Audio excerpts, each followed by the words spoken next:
અંકલેશ્વર જીઆઈડીસીના રહેણાંક વિસ્તારોમાં રસ્તે રખડતા ઢોરના ત્રાસ બાદ નોટિફાઈડ એરિયા સાથે ઓથોરિટી હરકતમાં આવ્યું છે અને રસ્તે રખડતા ઢોરને પકડવાની ઝુંબેશ શરૂ કરવામાં આવી છે।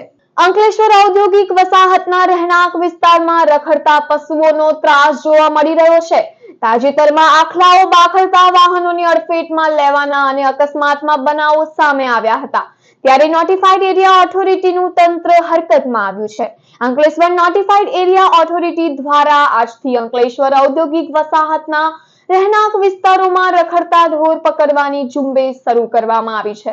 આ ઝુંબેશ દરમિયાન ઢોર માલિકો સાથે ઘર્ષણ ન સર્જાય એ માટે પોલીસ બંદોબસ્ત પણ સાથે રાખવામાં આવ્યો હતો। આગામી દિવસોમાં પણ આ ઝુંબેશ યથાવત રાખવામાં આવશે અને સાથે જ ઢોરના માલિકો સામે દંડકીય કાર્યવાહી પણ કરવામાં આવશે। આજ રોજ નોટિફાઈડ ઓથોરિટી દ્વારા ફરીથી ગાયો પકડવાનું અભિયાન શરૂ કરેલું છે, જેમાં અંદાજિત 15 ગાયો અને આખલા સાથે પકડીને તેમને વ્યવસ્થિત અને સલામતી રૂપે તેમને ભરૂચ પાંજરાપોળમાં મોકલવામાં આવે છે। આમ નોટિફાઈડ દ્વારા